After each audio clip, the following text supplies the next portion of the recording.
I dream of a world where a kid who has a talent and a passion can go take that to whatever level that's possible.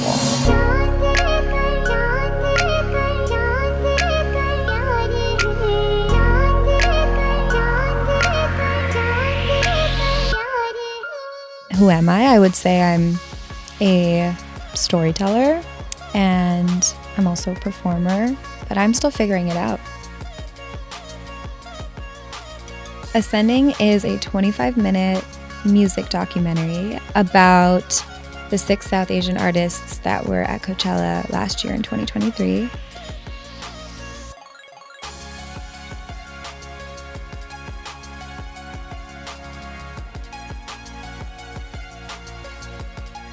We haven't historically had a voice in pop culture, in media. You can go be on stages like that, and you can make it as an artist, and you can also make whatever kind of music you want to make. You don't have to like fit this formula just because you're South Asian. You can do whatever you want, and you can highlight your culture and identity in however way you want, you know? Like I literally joke, I'm like, this is our Delulu come Trululu. Like I say that all the time about this because it was completely delusional. Meghna, welcome to Brown Game Strong. Hi, thank you for having me. I'm so excited to chat to you. Me too. It's been such a good weekend attending Dialed In and watching the screening. I know, I'm so glad you came. It's good. Yeah, I honestly didn't know what to expect, but it was such a lovely event and it was so cool to see all these people that I didn't know there at the event. It was really cool. Yeah. Are you not exhausted? I am exhausted. Not because you look it, but because you traveled all the way from America. Yeah. No, I'm very exhausted. And I do look it. I was like, my dark circles have gotten so much worse over the past few weeks. I feel like 2024 just kind of like hit like crazy for me. And it's like good things, but as a freelancer, it's hard because you don't know. I mean, this is my first year. I said that at Dialed In. I started freelancing beginning of April of last year. So It's almost been a year. And that first year is really hard because you're just trying to like prove that you can do it. And then, it's like, how do you say no to, you can't say no to things. Like you don't know how to, you're trying to figure out like that work-life balance. And then when things start to pick up, it's exciting, but it's like you don't know that divide between personal time and like professional time, you know, especially when like what you do is so tied to your personal life anyways. And who you are, your identity. I feel that. I think the difference that I have is that for me, doing this work isn't my full-time thing. So I can't even imagine what that transition would have been like for you. Actually, a question that springs to mind immediately is, have you started picking up work that you might not have had you not been full-time freelance? Yeah. Yes. Yes, for sure. I think there's a lot of work that I've picked up, projects that I've agreed to be a part of.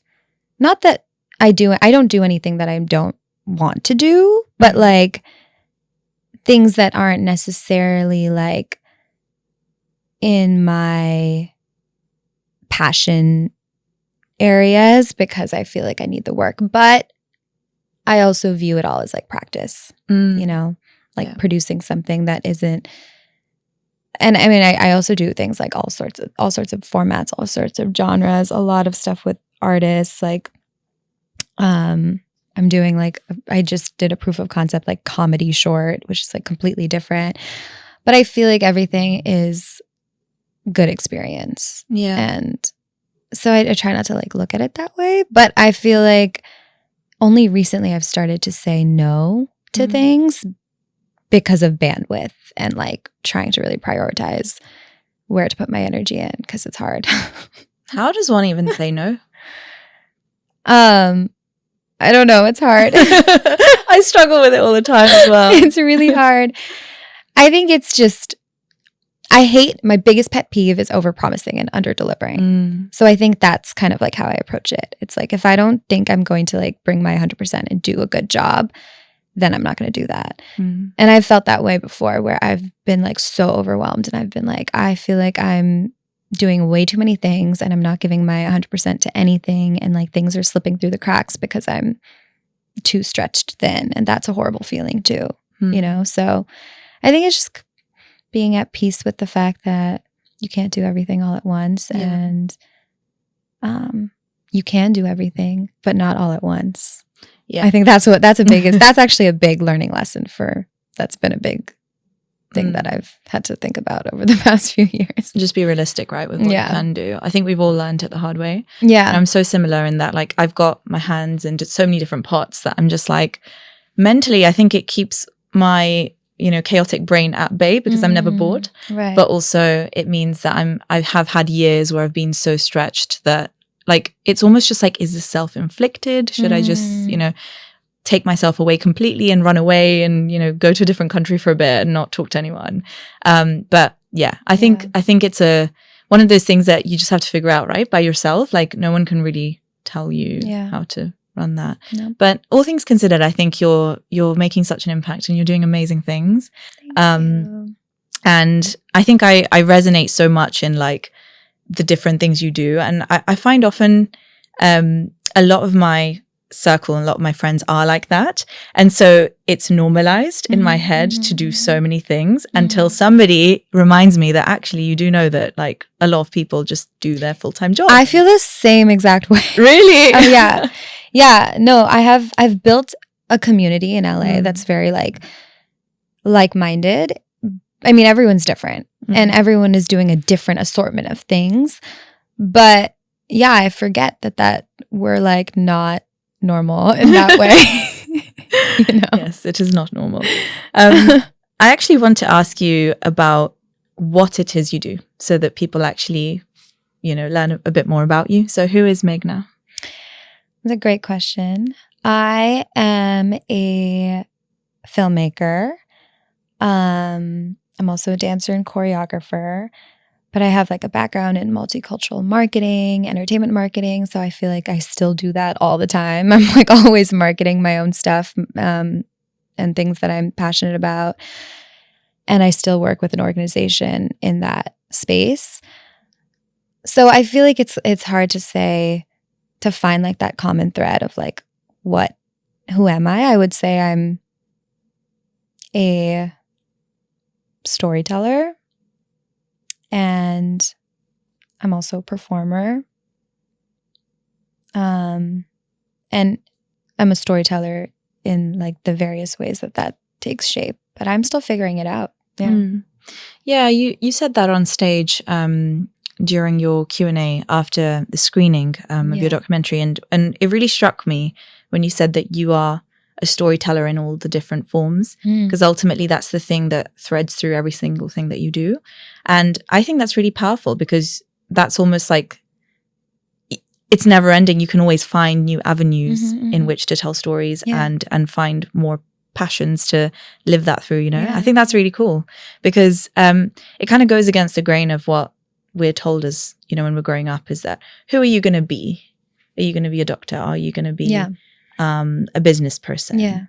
And I think we're so like now we're in that process of trying to, I don't know, almost like see it differently of like, what's my passion? But dance can be a passion, but you have passions beyond just like the means, right? So I think that's cool. Yeah, that's actually such an interesting point. I've thought about this a lot recently where I feel like kids should not be asked, what do you want to be when you grow up? I think it should be more like, what do you want to do with your life? Or at least I feel like that question would have helped me because I didn't know how to pick a career or how to think about what I wanted to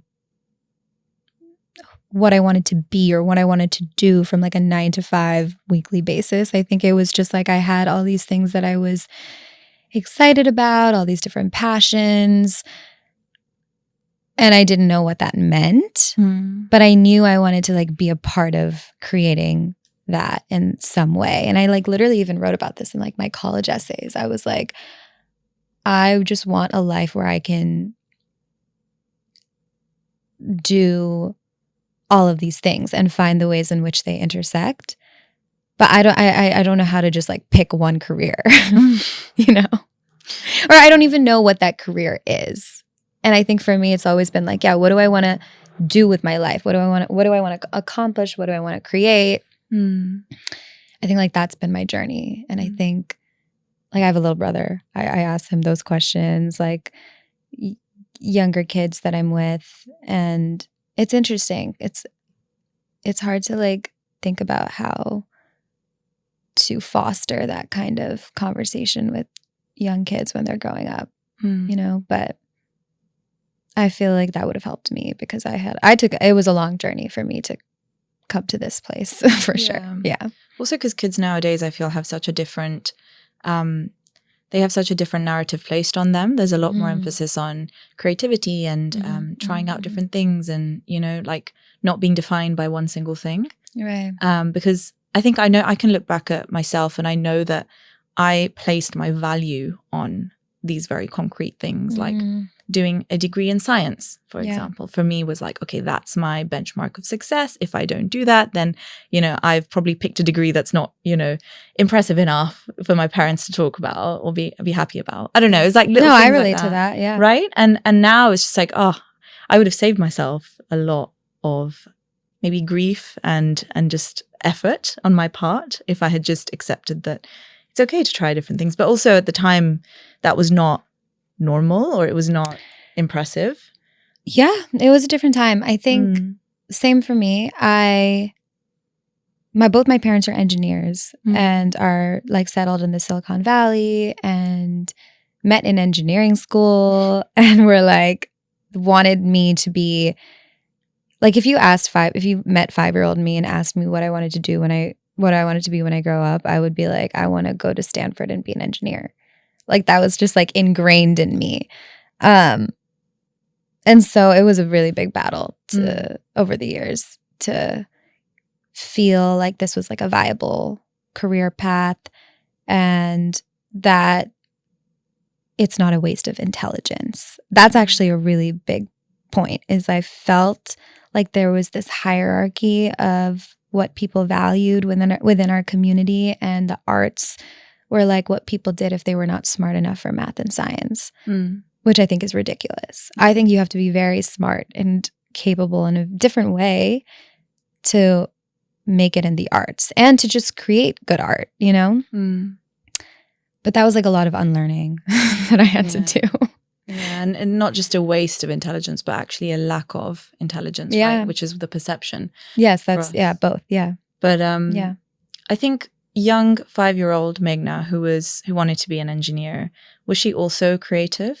Yes. What did she do? She didn't actually want to be an engineer. She was, 5-year-old me, I feel like I was very theatrical. And I feel like, I was very theatrical. I danced. I started dancing when I was like 4 years old. I also sang a lot growing up. My first dream was to be a pop star. Wow. Yeah. Who did you look up to? Oh my God. It was like Britney Spears and Shreya Ghoshal. Love that. That was me as well. Yeah. And I'm half Bengali. And when I found out that Shreya Ghoshal was Bengali and her first, you know, like she did Devdas and Jism when she was like 17, I was like, she was my idol. But then at the same time, I loved like all the American pop stars too. And I always loved both. Like I always loved both. I always loved Hollywood and Bollywood. I always loved like the Western music scene and, you know, South Asian music. I always loved everything. Even in dance. Like I did Bharatanatyam, later did some Kathak, always did like Bollywood. But then I also loved like Western dance styles. I feel like that's very common for like diaspora kids to have that experience. But anyways, I wanted to be a pop star when I was 5 years old. And I also loved reading. Actually, I don't know if that was true when I was 5. I'm just thinking about me as a kid. Young Meghna. As a kid. Yeah, no, I loved reading. I remember having like these two really close friends when I was like in kindergarten. or first grade, and they were not friends with each other, but I was just like so like determined to have the three of us be best friends. And I remember like having this like vision of writing a book about like the three of us being best friends, even though like they weren't even friends with each other. Like I was just always like very like dreamy and theatrical. Or Delulu, like they would say. Delulu. I was very Delulu. I was very dreamy. I've always been very dreamy. And when I was in high school, middle school, high school, I was very dreamy. I was like journaling and like writing. I would write songs. I was very angsty when I hit 8th grade. I was very angsty. It's actually really funny. And I was always writing like songs and poetry. And I was going to say, did you go through that emo phase we all went through when we were teenagers? So I didn't go through an externally emo phase. Like you would have never guessed I was emo, but internally I was very emo. Yeah. I was like very, very angsty Pisces kid. Yeah. I was definitely difficult for my parents. I think they just didn't understand me, you know? But yeah, overall I was very dreamy. And then I always loved performing. When I was in high school, I was like super into journalism and like yearbook and all my like language arts classes. And I think that was the point where I was like, my parents were like, oh, she doesn't want to do math and science. What's going to happen? Oh, you know? No. Then? But I never thought about film. I loved movies. I loved entertainment. My parents also love movies. My dad, like every time I go home to visit my parents and I'm like, let's watch this movie, he's like, I've already seen it. Like he watches everything. But it's so funny because he never wanted me to like go into that field. But like it's such a big part of his life, you know, and both of my parents. And my mom is Tamil, speaks Tamil. My dad speaks Bengali. They speak different languages. But I feel like the common, like they always just like watched global movies together. And Hollywood, Bollywood, regional cinema, everything. And they don't even like Kuch Kuch Hota Hai, Kabhi Khushi Kabhi Gum. Like they didn't like cheesy Bollywood movies. Like I liked them better than they did, but they always loved like thrillers and dramas and crime dramas, and like they all honestly introduced me to everything. But I never even thought about it as a possibility until I went to college. Okay. Yeah, like never, not even once. What changed for you once you went to college?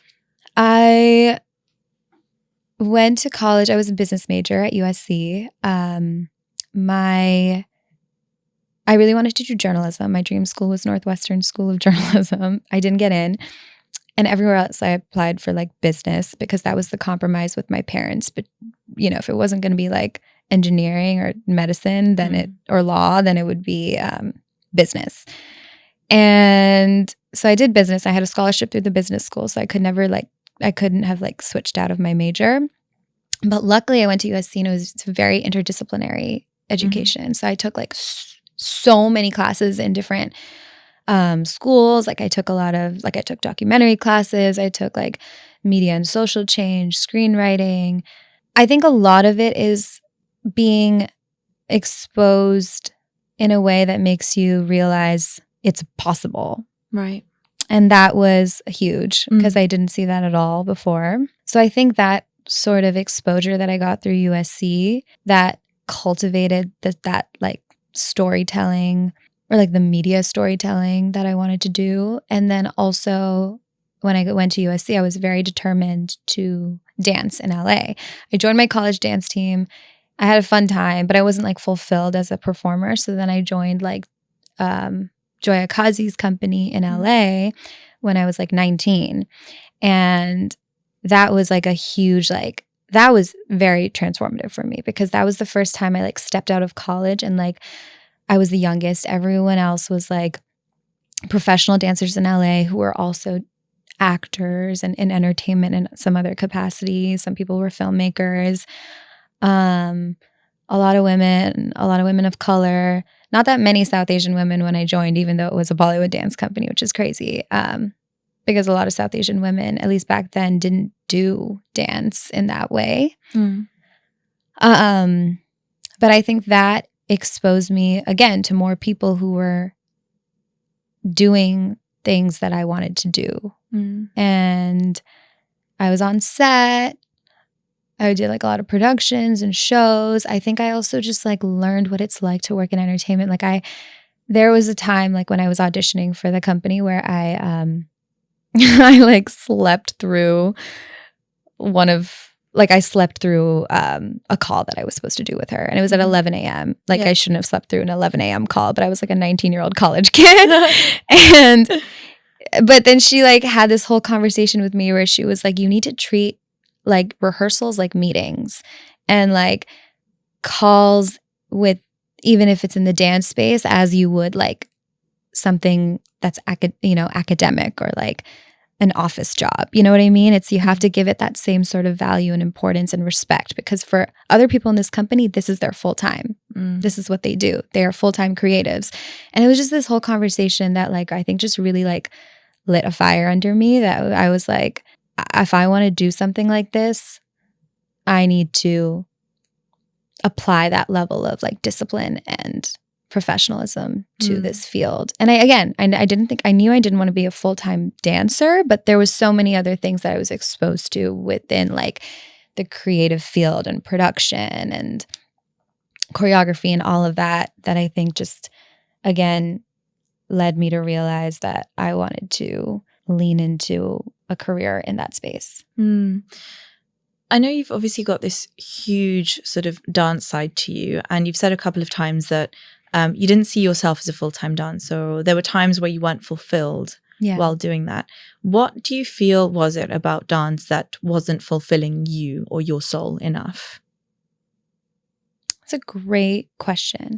I think a lot of times when I was on dance teams, and I also did like a Broadway workshop, I've been very blessed with like the dance opportunities I've had. And it's been so fun. I love being on stage. I love performing. But I think I've always been like itching to be on the other side, like itching to be the choreographer or to at least like the creative director.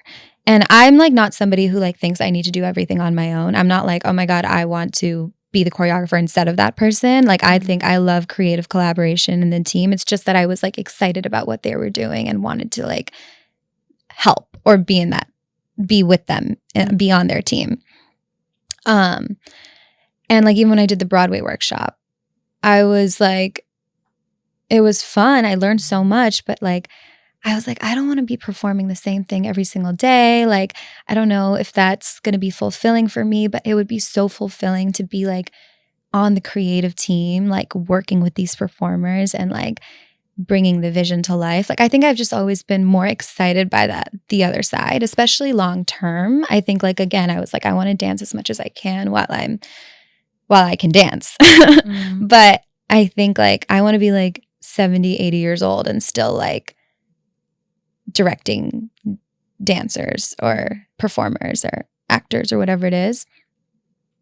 So I think that's one of the things. I also think there's this framework that I've thought about. I don't know if you've heard of it. It's called Head, Heart, Hustle. It rings a bell, but I don't know it. It's like a Venn diagram, head, heart, hustle. Okay. Head is what you're really naturally good at. Heart is what you love and have a passion for. Hustle is what you have the drive for. And that intersection is kind of like what would make sense for you to do career-wise.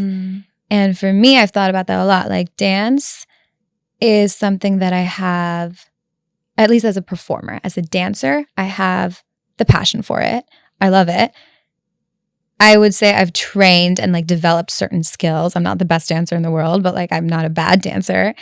But I don't have the hustle also for what it takes to be like a full-time professional dancer that's like auditioning and like booking jobs all the time and is on the go in that way. Like I have so much respect for dancers who do that, but I was like, that's not what I have the hustle for. And I do have the hustle just in general, but not for that, you know?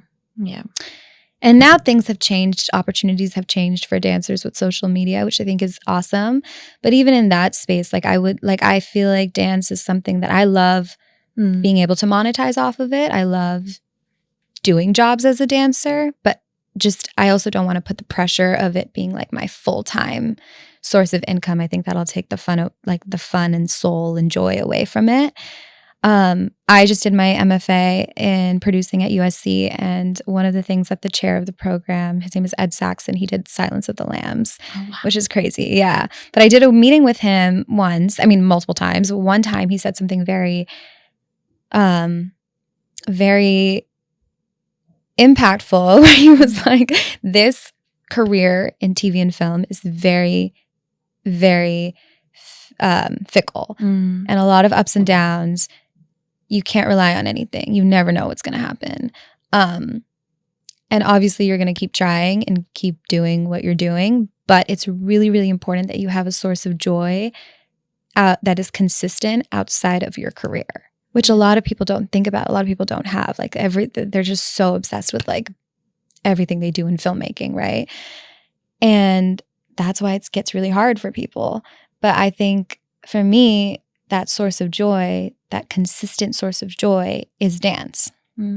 Like that's something that no one can really like take away from me. I can dance and create and perform any way I want to. Like I have my dance community that is so strong. It's one of those things where I'm like, oh, for the rest of my life, no matter what happens, I will hear music and be inspired to it and be able to dance. Yeah. You know?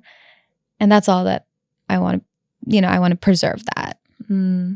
Yeah, I couldn't relate to that more. I think dance has done exactly the same for me, because I've had times where I've got friends who've kind of seen that I've been dancing a lot over the years who aren't dancers themselves. And I've had people ask me, would you pursue this further? Would you start something? Would you teach? And it's funny because the longer I am in this space doing this, the more I realize that I don't want to pursue it in that sense, or I don't want to open up this other realm. Yeah. Because actually what dance does bring me is, like you said, like the ability to creatively express, but also to grow in a space, to develop in something where I don't have an agenda. Yeah. Like I'm not necessarily trying to make a livelihood out of it. You could make money out of it. I've made money out of it before through just opportunities like randomly that have come about, but that's all been fun.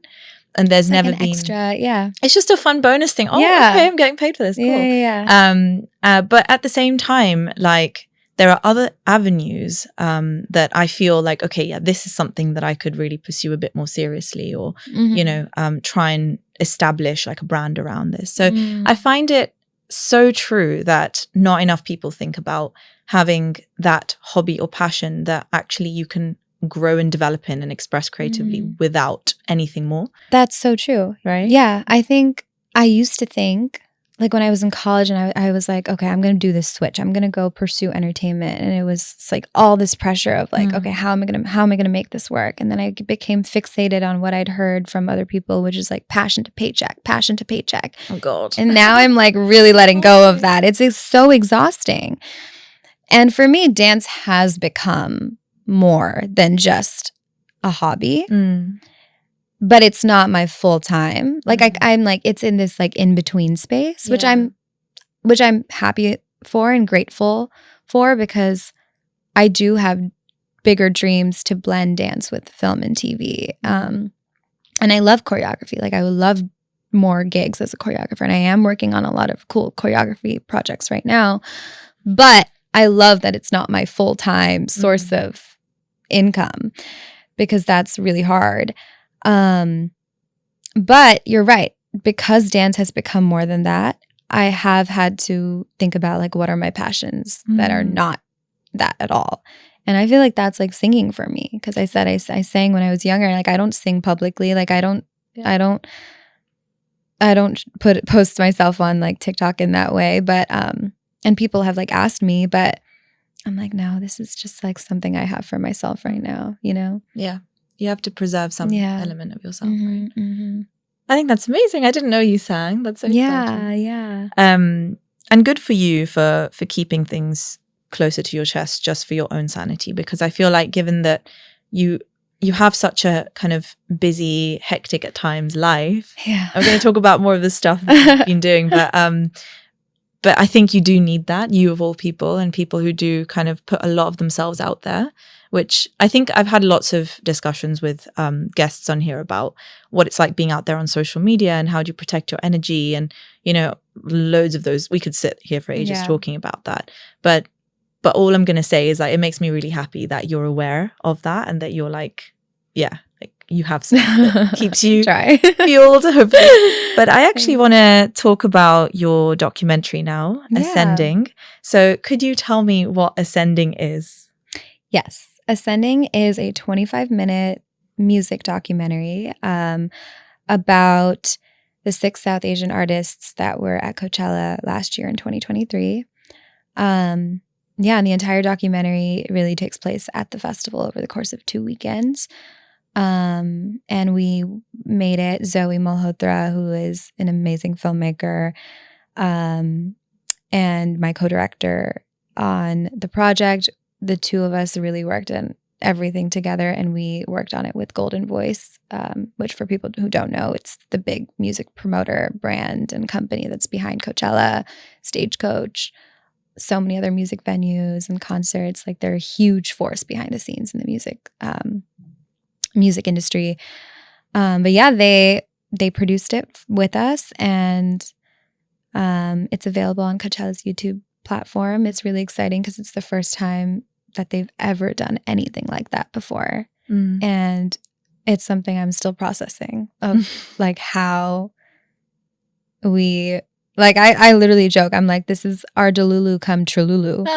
Like, I say that all the time about this because it was completely delusional when we were like, let's go do this. It was so delusional. Okay, please can you walk me through, firstly, why this was the story you wanted to tell? Yeah. And secondly, what did you do to actually get Golden Voice to come on board to the project? How did you actually navigate all of this? Yeah. It's so interesting because I was working in narrative feature film development. And that's like always been my goal, is like, I want to make feature films, scripted feature films. But I've also done a lot of music videos and a lot of work with artists, also being a dancer and being connected to that space. I also love music videos. I worked with this director, Hannah Lux Davis, who did like Thank You Next and Seven Rings and stuff. And I worked with her on a Charli XCX video, actually. That's how I first met like Charli's team and stuff. But anyways, I've always had like those two things, music videos and then like narrative feature film. I'm not even into like episodic TV. I think I like limited series and stuff. So, and I never thought about documentary. I love documentary, but I never thought that I would make documentary. But it's so funny because I feel like through this whole process, I'm realizing that that's actually something I've always wanted to do. Like, that's why when I was in high school and I wanted to do journalism, my parents were like, what do you want to do? Do you want to be a writer? You want to be a reporter? And I was like, no, I think I want to do like video journalism. Like, I was like having all of these ideas that really was like, you know, storytelling through documentary. But anyways, I never thought I would do documentary. And I think this experience has been like proof of the fact that for me, it's not about the format and the genre. It's just like, if I think there's a cool story and I want to bring it to life, what is the best way to tell that story? And for this, it was obviously a doc. And I loved the process of working on a doc. And I want to do so many more docs now. But anyways, I think for me, I told you that my parents are like from different parts of South Asia. I grew up in a very vibrant South Asian community in the Bay Area. And a lot of people were like doing the arts and stuff as like hobbies and passions, although no one really like pursued it full time. I mean, there are obviously some people, but I think I was just exposed to so much culture through music. And even though I was like going to school with so many like South Asian kids, there wasn't as much of a I mean, this is like the stereotype, but a lot of people were like embarrassed of their culture and their heritage and of their parents, of their home life. Like it's really sad. And I always wondered why, like, even I did go through a period of time where I felt like I had two worlds. I was never like, I never shunned like the stuff that I engaged with within my community. And like, you know, I was a hardcore Bharatanatyam dancer. Like I never shunned any of that, but I kept it very separate from my life at school and like all of that. And my friends who I felt like wouldn't understand it. Like it was, and I like, you know, I didn't have my friends over at my house all the time. Like there was definitely like this like separation and a lot of like weird feelings of inferiority compared to white people, honestly. Yeah. Like America's it's not really a melting pot. It's like a salad bowl. You know, it's very like there isn't as much of like an amalgamation of cultures and languages and all of that. And like, you know, South Asians in America are the model minority and they have this place in and have earned respect and status within specific careers and within the STEM industry. Like so many CEOs of tech companies in America are Indian. But because of that model minority stereotype, that also means that we're the silent minority. And that's true for Asian Americans too, like the larger Asian American population, which is like we haven't historically had a voice in pop culture, in media, in politics.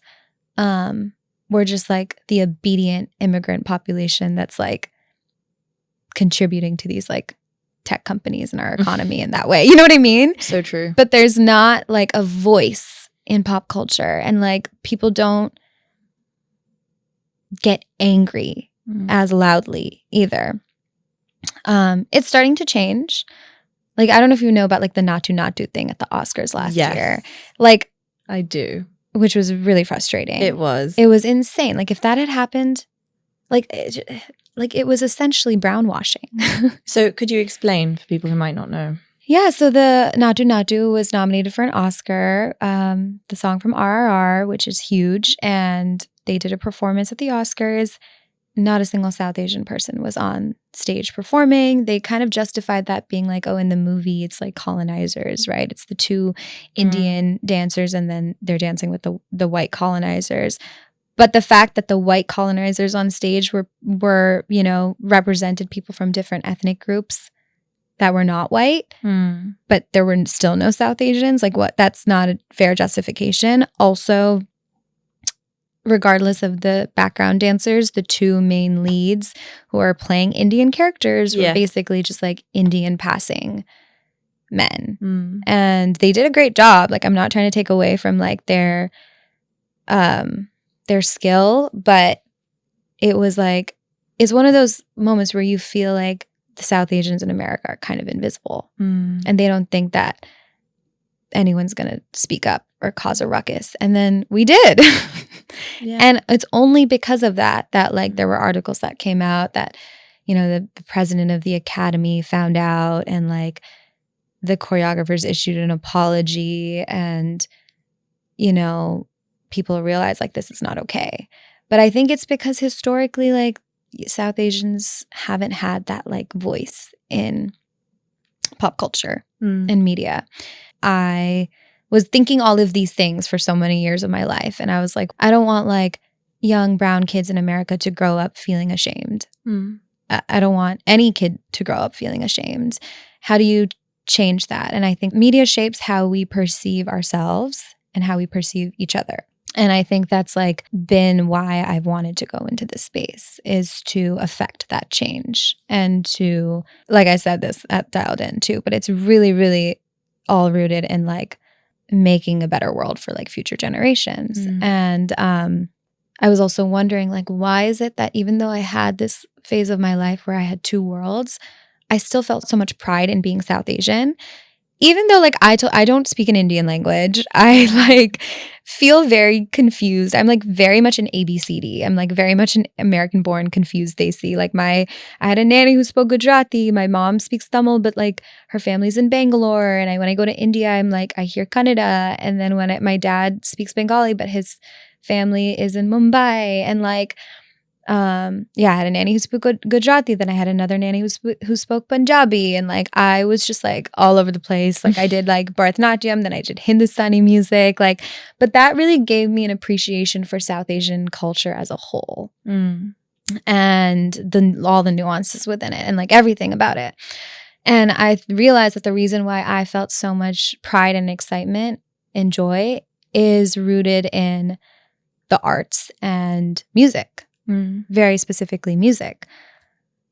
Even dance, so much of why I love dance is because of music, you know? Yeah. And I think music spreads that joy. And I said this at Dialed In too. Like, I don't understand the language, but I have always loved it. And people are always like so shocked when they're like, you don't know what this means? Like, you're dancing to these songs, you don't know what they mean. You've sang these songs, you don't know what they mean. And I'm like, I don't. I mean, I look up the lyrics, but like I don't know what they mean, but I still feel so connected, and like I still love it so much. And that goes for like global music in general. Like I love music in so many different languages. So I've just been you know, thinking a lot about how like South Asian music and South Asian art is like a huge way in which we as South Asian people connect with each other. And in the diaspora, it's how we're so connected. Like, it's so cool that South Asian people all over the world are listening to the same music and have the same memories that are rooted in music. Yeah. And so many of our movies are rooted in music. And like, it's just a big part of storytelling in general. Like, they say that in, people have always said like Bollywood movies and American musicals are like long lost lovers. Which I actually don't think they're that similar. I think in American musicals, the songs, the lyrics are essential to the plot. Like they drive the plot forward. Versus in Bollywood musicals, the songs drive the emotion forward. Yeah. They're like completely separate from the plot sometimes. And some people think it's like unnecessary and like completely random. But I feel like a lot of times it is so necessary because it's about the emotion of like what you're watching in that moment or what's happening in the story. And that's why when we listen to these songs, we're like emotional and we're nostalgic because it reminds us of that feeling and of that story. So anyways, I just think music is a huge part of like our culture and the ways in which we feel connected and feel joy and pride. And I am very passionate in general about elevating that as much as possible because I think that will be how we bridge communities together and bridge peace. And like, I used to be embarrassed when like my iPod would like switch to like Indian music. Oh my God, me too. Yeah. I remember I did like I actually remember I went on a trip to China as a part of my business program my freshman year, and I like was like discreetly listening to Bollywood music on my iPod, and then I like fell asleep, and then my friend next to me like when I woke up was like, what are you listening to? Because she was like looking at my phone, and I was so embarrassed. And that was like in college, and before that it was so much worse too. But I was like, this is so stupid. People should just like listen to what they want to listen to and make music however they want. And anyways, going back to Ascending, I think when the lineup came out, Zoe and I felt very similarly. Like she has a hybrid identity too. She's found a lot of like joy and pride in her culture and her identity through music and art. We actually connected because she was working on a documentary about dancers, and like someone introduced us because they were like, oh, Meghna's a dancer, but also a filmmaker. And so we just had a lot of like synergy in terms of like the stories we were trying to tell about community and culture that are rooted in like the performance arts. And the lineup came out and we were just like, this is crazy. Like I said, we went to USC. Yeah. Coachella was such a big deal when we were in college, and I didn't think Coachella was, and I'd been before, but I didn't think that it was like a place for me. I always kind of just like was like, it's all, you know, it's just like all the people that I knew that were going, like what I'd seen from it online, I just felt like it wasn't about what I wanted it to be about. Yeah. Which is not true. I think it's just like when there's like a dominant narrative. Yeah. And then there's all these, the perception builds. And so I was like, oh my God, this is going to be so cool. Not only in terms of like the representation of seeing these artists on stage, but the fact that so many more South Asian people are going to come out to Coachella. And like, we were like so excited about that. And just the range of the artists was really inspiring in terms of scale, in terms of genre, diversity, region, religion. Some were like native to their countries. Some were diaspora artists. Some had been to Coachella before. Some were like first time. Some, you know, Diljit sings only in Punjabi. Then there were electronic artists, Joy Crookes, who's amazing, J. Paul, like Ali Sethi. Like, it's just, it was crazy. And then obviously Charli XCX, who many people didn't even know that she's half Indian. But I think that's like the beauty of it, is that this is like the range of South Asian identities that can exist and that does exist. And it's going to be a really exciting moment, and it means a lot to people. We already knew that it was meaning a lot to people because it was blowing up on our social media. I used to work in multicultural marketing and PR, so I'm like always reading and following outlets, and I'm always like doing a lot of social listening. And I think that's where I get really that's also why I like social media, actually, is because I like to see what people are saying and discussing and talking about, how they're reacting. And I think that it was clear that this was like special and exciting. And so we were like, I think there's a story here. And I think also South Asian artists or South Asian people can be very individual and competitive. And I think we thought there was going to be a beauty about telling like a collective story where we're still highlighting individuals, but they're a part of this collective story about South Asian art. And it was challenging because we were like, we don't want it to just be like this fluffy representation piece. We want there to be like those nuances and layers and like, you know, highlighting the whole community behind what it's like to bring a lineup like this to life. And we just wanted to go to Coachella and capture that joy and excitement, because when you watch that, you feel it and you realize like, this is super special. Another part of it is that when the lineup came out, I had some people that I know who, non-South Asian, who reacted kind of like negatively to the lineup because they didn't recognize a lot of names compared to before. Yeah. And they're like, this is the worst lineup. This lineup sucks. Like who's even going to go to Coachella this year? And that was like, no, like this lineup means a lot to people who didn't like previous lineups, you know? And there are going to be so many new people going to Coachella this year because of it. Not just because of the South Asian artists. There were so many international artists in general. So I think like that also lit a fire under me. I was like, no, this is special. We need to capture it and we need to showcase what it means. Yeah. Did you at any point feel like you were crumbling under the responsibility almost that you had to showcase this story in the right way? Because you and Zoe were the first people to do it at Coachella, and it's such a massive platform in America to do it. Did you realize that, oh my gosh, like this is a lot for me? Yes. We were operating in like survival mode before the festival, where we were like, if we don't get this, if we don't pitch this and get it and figure it out, then it's just the moment is going to pass. It's not going to happen. So in the weeks leading up to Coachella, we were just like figuring out how to go and do it. And like, we were pitching to them. We were like, they had never done anything before, but they were like, let's go do it and let's go figure it out together. And we had to trust them. And we're grateful they trusted us. And we didn't even know, like we were really concerned about accessing all the artists in some way or the other. Yeah. Making sure we get like good fan interviews and community interviews, like journalist voice. Like we were like more concerned about like getting the coverage we needed. Also, I just want to say those 2 weekends were like the best, some of the best weekends of my life. Like it was so much fun. And it was like proof in what my parents told me was not possible growing up, which is like you can only have fun like one weekend a month or something. God, like yeah, that. You cannot be going out 2 days in No, a row. exactly.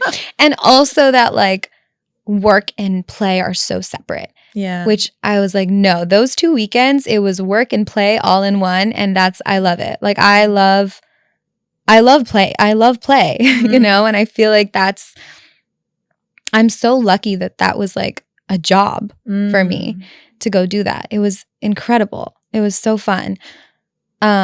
And it was so fun to capture the fun that people were having. After we filmed, we were like, oh shit.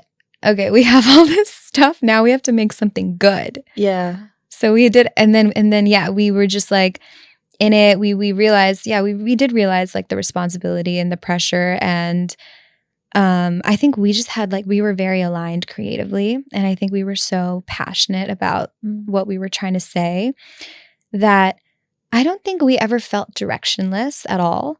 But I do think we were like, sometimes, yeah, we were like worried about pleasing all these different parties. Also coming from multicultural marketing, I know how critical people can be. And like, it's funny because I do get really anxious about stuff I put out there and I do get doubtful. But I feel like with this, we were just like genuinely proud of what we were saying within the constraints that we had. Yeah. And obviously there were a lot of conversations of like, oh, we wish we could go deeper. We wish we could go deeper into their character journeys. And we even had conversations with like agents and filmmakers that we showed it to that were like, we wish it went deeper. And we were like, oh yeah, we wish. But then we had a moment where we were like, but that's a different story. Like this isn't about like the artist's journeys. This is about the moment at Coachella. And that's its own story. That's its own film. And we want to tell deeper stories that are artist specific, but that's separate. That's different. So we did have like an up and down experience of trying to like feel confident in the narrative that we were crafting. But I think overall, like all the choices, it started to like fall into place. And like what I said also was like, we didn't have interviews with everyone, but it worked because, and obviously we wish we had interviews with everyone, but it worked because it was like, I love J. Paul, but he doesn't do media. He doesn't do interviews. He doesn't do press. And that's great. That's him, you know? This is what we were able to do and we're proud of it. So, and we hope it's a starting point. I think that's the thing. It's like nothing is going to be the perfect representative piece. Yeah. We just want this to inspire more storytelling rooted in like music and culture. I feel like that right now where we are, there's so much more representation in the media. You know, there's so many, if you look at like TV shows and movies that are coming out, it's not just about a South Asian person being South Asian very overtly and that's their entire character. Like there's so much more to it. Yeah. One Day was a perfect example of that. Yeah. There was this quote that really struck me that Joy said, which was not feeling the need to speak on behalf of our people, but instead just do. And she also mentioned that what happens when you become a big artist is that you then become the pilot rather than the passenger, and that's too much. The load, to yeah. The load of that, exactly, where she just wants to represent herself. I thought that was very interesting because I think what a lot of us, maybe outside of our community, but also within the community, fall into at times is tokenism. So it's this thing, like you said, of being the documentary for South Asians in Coachella is not like the aim in life. No. It's a starting point. It's the breadth you've covered. You now can go deeper. You can explore more stories, more journeys, different communities, sub-communities. Yeah. I liked that even though there was so much breadth in your documentary, you portrayed that nuance somehow, like really well still. You were still very aware that, you know, there was all these different, let's say, sub-communities within the South Asian diaspora that were being represented. The Bengalis, you know, those 3 ladies that were talking about like the Bengali representation through Jay and Joy. And it was actually really cool to see that there was that awareness, because I think more people need to become more aware of that. I agree. Yeah. Right. And we're getting there. But what I found also, you know, I really loved this like weird dichotomy about the fact that you did a documentary about Coachella and South Asians in Coachella was when I started Brown Game Strong. I remember at the time there was so many, it was like, I guess when I was doing a lot more social media stuff, this was during lockdown, and there was so many memes and everything about how Coachella appropriates our culture, you know? and the thing that you were saying about going to Coachella and not feeling like you belonged there. Like you could have gone, but you were not celebrated there in that same way. Yeah. And beyond that, I think it was actually like maybe if you looked hard enough, people were wearing bindis and things where they didn't understand what they were doing. And part of me like thought that was a bit extreme, to be honest, that narrative, because I was like, I think it's pretty cool that they're wearing bindis, like go them, you know? But then I do understand the appropriation angle of it as well. So I don't know, like how did you ever think at that point when you were making this documentary that you're actually changing that narrative, or that narrative is now changed as of pretty much this last lineup?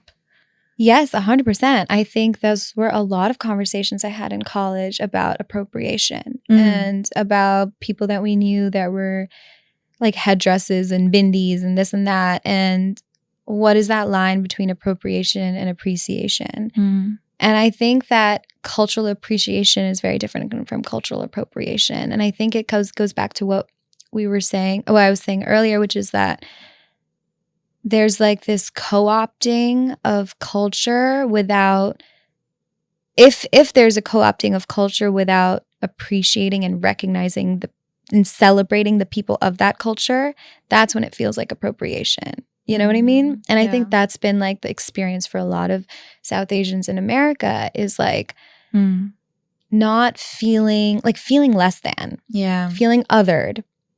Feeling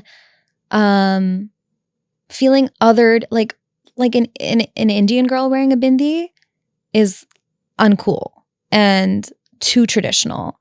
But like a white girl wearing a bindi is cool and aesthetic. I think that's the problem. So I think it's about really just like centering and celebrating people of that culture. And then I love cultural appreciation. Like I had like a Diwali party last year and I dressed all my friends in like my clothes and like but that's different. You know what I mean? So it's kind of like that line. And like those are conversations I've had so much with so many people.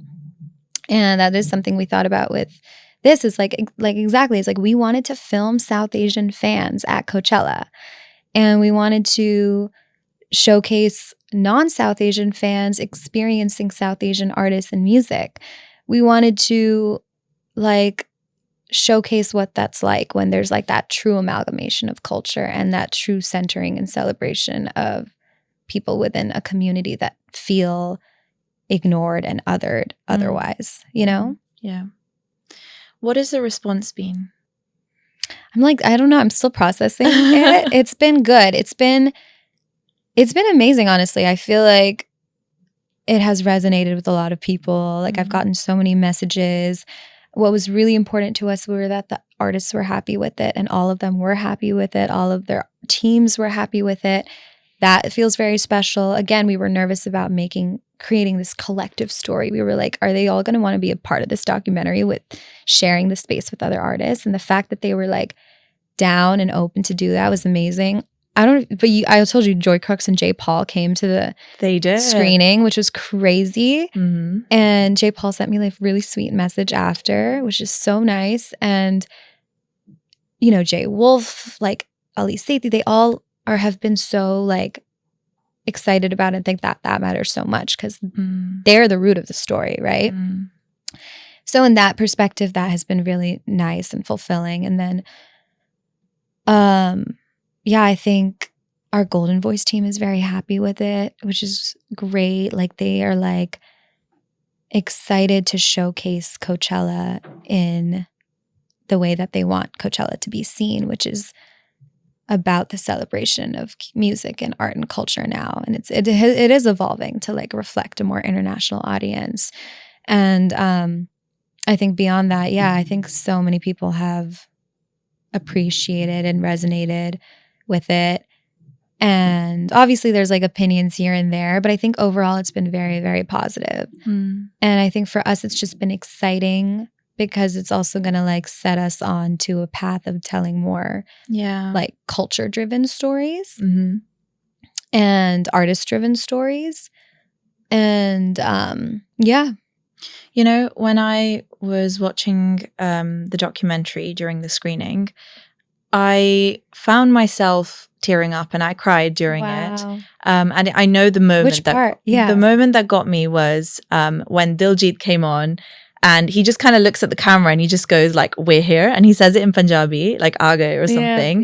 Punjabi Aega Coachella, something like that. And then I think it like my emotions got even deeper when I saw that all the dancers were there and they were like, you know, this is huge for us, and they were kind of really expressing what a moment this is, what a cultural moment. Like, I think to me it meant a lot because growing up in Spain, like I didn't have a massive Desi community around me. We were a very small, tight-knit community that met up once a year during Diwali ball.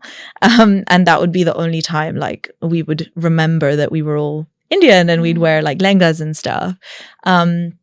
To then coming to the UK for me like 12-ish years ago and realizing that there's so much of the experience that I went through thinking that I was weird for going through it and all of these things, like very similar to what you were talking about, was suddenly normalized. And, you know, I made a bunch of friends who'd kind of got me without even me having to explain that to them. But I, similar to you, grew up watching Britney Spears on TV, you know, watching Christina Aguilera, and like I could not, or J-Lo, and I just looked at them and I was like, well, that's not me. Or Nicole Scherzinger, big fan, Pussycat Dolls when I was growing up. And to then see this, it was like a part of my inner child just like healed watching it, because I was like, there's Diljit like wearing his full-on outfit, you know, talking in Punjabi, not talking in English, not really like trying to be anything that he isn't. And he's good like for that, isn't he? Because he's so that's so special genuine about him. Is he is very rooted and traditional. And he does only speak in Punjabi. And that hasn't stopped him from like transcending borders and being relatable as well. Relatable and blowing up Coachella's live stream in numbers for a very like authentic performance. To see Bhangra dancers on stage. That, I mean, I have been a Bhangra dancer myself. I performed and competed here in university in the UK. And like, again, that was humongous. It was like, wow, they've made it to Coachella. And I think the other moment was also when I saw Ali Sethi and Rajakumari holding hands. I know, that gets me. That was a moment. And I know because I've interviewed Rajakumari, and I know that she's really she's gone through a whole journey herself with like what representation means and what she represents as an artist, right? In our diaspora, going from being very like focused on that diaspora experience to then going to India and like being very Indian, and then now trying to go back into America. And it's like watching that moment with Ali Sethi, I was just like, wow, do you feel like through these sort of moments, do you think it actually can cause a shift in the way that we look at the political sphere, for example? Because there's so much going on back in our homelands, but like this, do you think this is significant? I hope so. I really hope so. I think my parents' generation, my grandparents' generation, they feel differently about community than my generation does. Like I feel community with South Asians across any South Asian country, across any religion. I don't know if you've also heard of the term third culture. Yes. I love that term. But I feel like we are kind of like this new culture, and it's a different mindset and perspective, but it makes so much sense. Like there's so much similarities in our culture and in the ways that we celebrate our culture, and we all listen to the same music, the same artists. And I really do think music and art transcends borders and religion and everything. Like I really do. And like that's why it was so special, important for us to include that moment it was like 2 seconds, but I was like, and there was also that sign that Seema was holding up in the crowd. Yeah. It was like, I forget exactly what it said. Something about unity and like, you know, we can't be divided, right? Mm. And I think that music, art are ways to unite people. We didn't want to like make it so overtly political, but we were hoping that like that nuance was there, that it is, that is a big part of why we were drawn to this lineup, is because of the different religions and regions across borders. Like I literally wanted to first name the documentary like Across Borders or something like that. Or like, not like as, not actually, but you know what I mean? Like that was a big theme. It's like across the borders within the South Asian larger South Asian region, but also across borders in terms of like coming to America, performing at this big festival at Coachella. That's always been a theme that was there. Yeah. So I would say I hope so.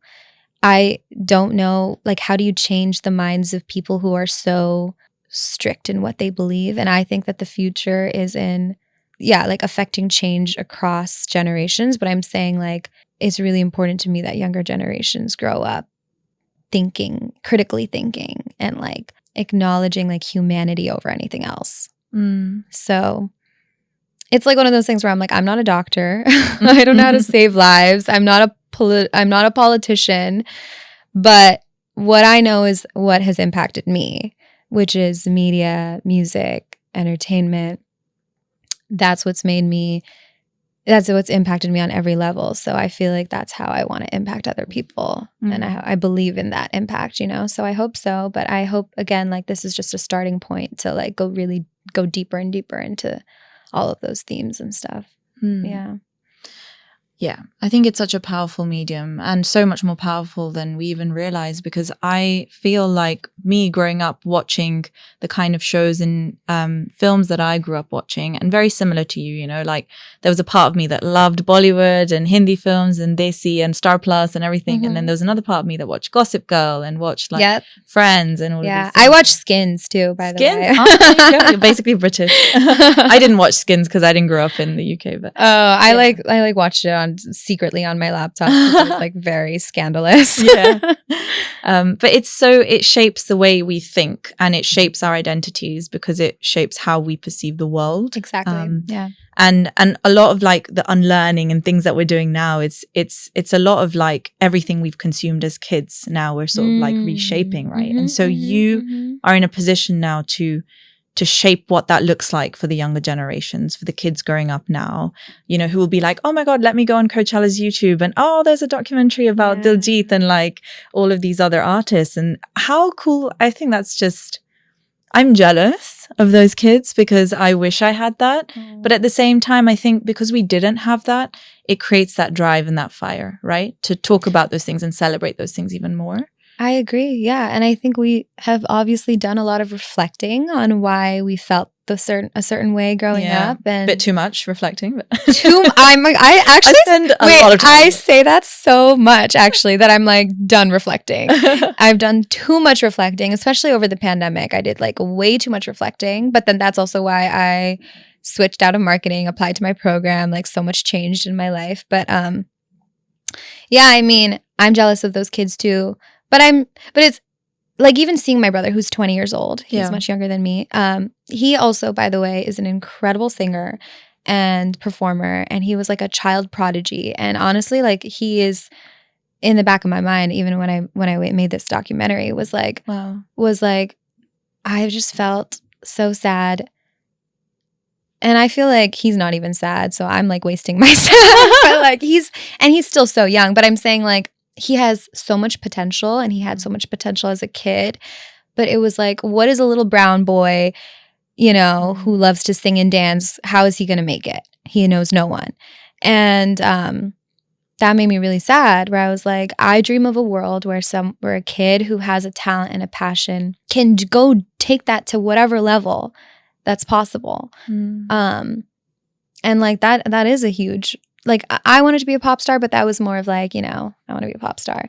But truly it was like seeing potential in like my little brother is like, I wished I still dream of that for him. I'm like his stage sister.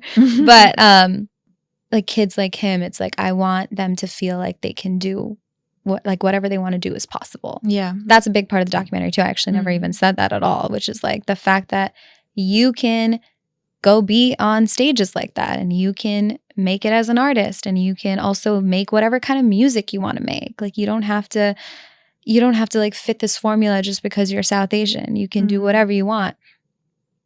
And you can highlight your culture and identity in however way you want, you know? But yeah, I forget what you asked. What did you even ask? I just like started talking about my brother. That the world is shaping itself to accept. Yes. I remember what I was going to say. Kids. Yeah. Right? Some of us just didn't feel like the world was designed for us to shine. And and the thing is, like, there's a stepping stone, which we're at now, which is, okay, we're here, we're desi. Okay, let's shout about how desi we are. Okay, but like that's not what it's about either, because we all have crafts and creative outlets that we want to be able to express, which is why I think Joy's quote really stood out to me, which was, you know, it's not about being overtly desi or brown or shouting about that. It's about just being and being allowed to be. Yes. So actually, my question to you was going to be, from being a passenger to becoming a pilot, is the future of representation-oriented filmmaking to not have to talk about representation in filmmaking at all, because it won't be something we're deprived of? It's so hard because, like you said, we shouldn't have to shout about being desi. On the flip side, I've also seen people who are like too scared to be boxed into like the desi narrative, that they kind of shun the community and the culture. And so I'm like, there's a healthy middle ground. And that's what also we were trying to do with the doc, which is like, let's celebrate how individual we are and how unique we are from one another. And yeah, like they all like different languages, different backgrounds, different regions, different genres.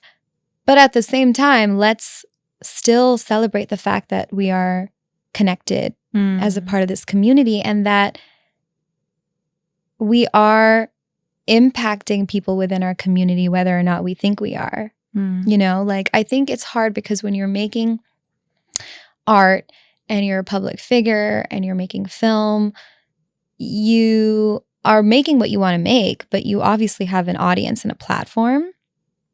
And like people do watch and resonate with stories and people that they feel seen by and connected to. And I don't think that's a bad thing, but I think it's going to evolve. I don't think it's going to be like South Asian representation. I also don't really like the term excellence, by the way. Like I feel like I understand why it's been important to celebrate excellence within certain communities, but I also just want to like celebrate community in general and like people who are not quote unquote excellent yet.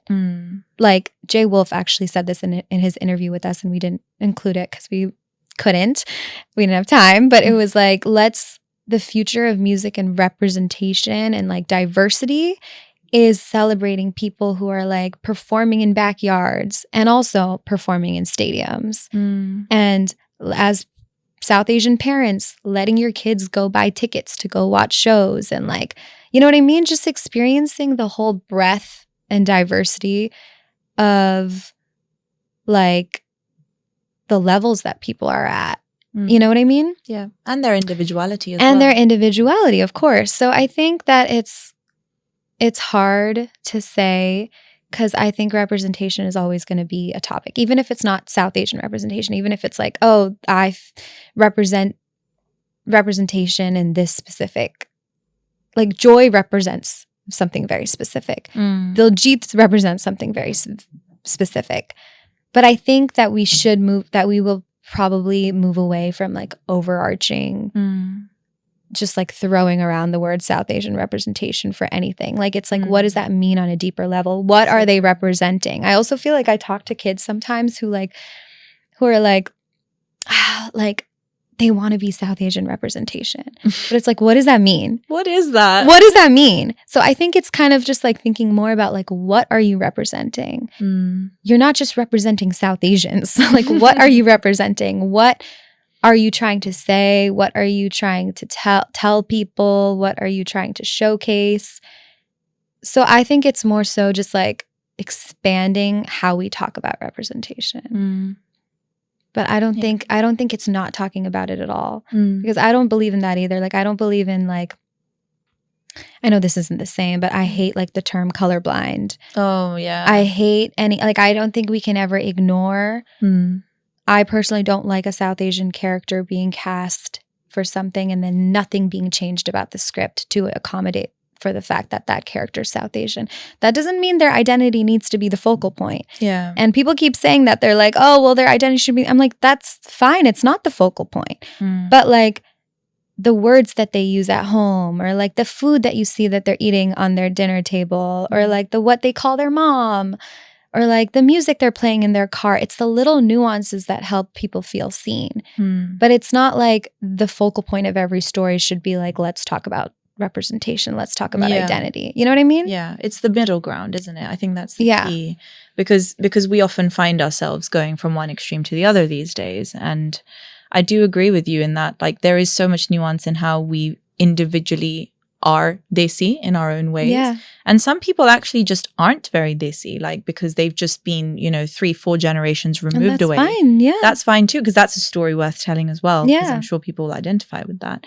But yeah, I think it's a very interesting topic we could talk about for so long, isn't it? Like how you dissect it and what it means to be desi. Because even for me, like I have the word brown in my podcast, and I have actually for a very long time not loved that about it, because yes, it's about talking and celebrating about celebrating our achievements and the cool things we're all doing as a community, but it's so broad and it's such a it just feels like one of those tick box like diversity quotas being fulfilled, like oh, you're brown, like what does that mean? So it maybe it's because the reason I asked you is because I'm going through something internally of trying to figure out like what my narrative is or how I want to put this platform forward, for example. But yeah. No, that's a fair question. I think about that too, where like, people ask me, do you only want to work on South Asian stuff? Are you just like, do you want to be like, do you want to only be working with South Asian stories and people? And I'm like, well, obviously I want to tell stories that impact people from my community and the larger community. But like, no, I think like I'm also starting to think about how to talk about what I'm drawn to, which is more so culture driven. Culture can be like actual, like ethnically related culture, but it can also be like the culture of experiencing dance, the culture of experiencing food, or like pop culture, music, pop culture, like just culture in general, and community in general. And community is also created and cultivated in so many different ways. And yeah, not only South Asian stories. And also, what is a South Asian story, right? Such a range, right? Like it could be like I'm like working on a project right now that is like multi-generational South Asian family, but it's not a South Asian story. It's a story. And there's like a larger backdrop around it behind like the world and specifically like climate. But the characters that are centered are South Asian and it's in their world.